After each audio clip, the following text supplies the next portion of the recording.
Vamos a decir dos brevísimas palabras, recordando que aquí está algo más habrá, pero está aquí fundamentalmente la Asturias que cree en la Asturias inmortal, la Asturias que viene desde aquí atrás y que esperemos que siga en el futuro, y en otros sitios está la Asturias que no importa que llueva o que lleve sin encima la cabeza, y la Asturias que viene de comer de los presupuestos. A esa Asturias vienen traicionándola continuamente y ese engaño y esa estafa va a seguir próximamente con la reforma estatutaria, donde nos van a volver a convertir en españoles y ciudadanos de tercera y a volver a meternos la mano en el bolsillo para robarnos un montón de planes. Frente a eso, con la actividad de los cargos públicos, con la actividad de los militantes y con la nuestra presencia, seguiremos dando testimonio de que hay otra Asturias y de que queremos otra Asturias. Nada más.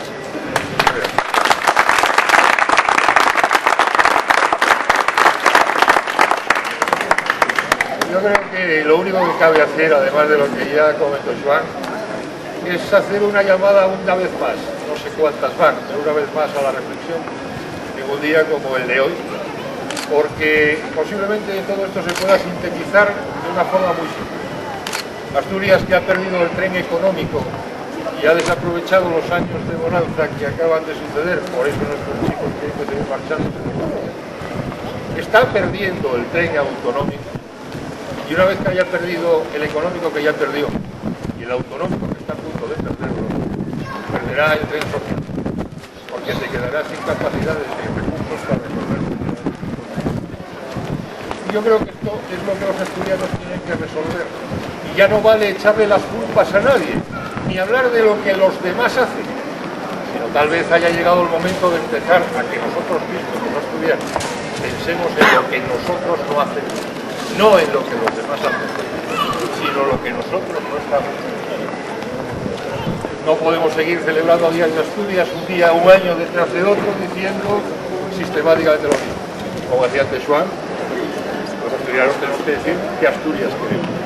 La que nos ofrece, la de los mensajes oficiales, la de todo está bien, la de esto es una maravilla, la de magnífico por todas las esquinas siguiendo las instrucciones de Madrid, o la de corregir los problemas que nos achacan, que nos afectan a todos un día detrás de otro, y que todavía no hemos empezado ni a sufrir realmente en carne propia como va a pasar a nosotros. Por tanto, reflexión y esperanza, porque no se puede hacer nada sin esperanza. Hace mucho tiempo yo mantuve siempre, y vengo diciéndolo desde entonces, que lo que no estoy dispuesto es a que nadie me quite esta esperanza. Tardaré más o menos, se podrá llevar adelante o nunca se podrá hacer. Pero esa esperanza es la que nos tiene que mantener a todos, en esa Asturias en la que todos creemos y que esperamos que un día realmente sea la que nos una a todos bajo el cielo sobre el mar y la tierra. Gracias.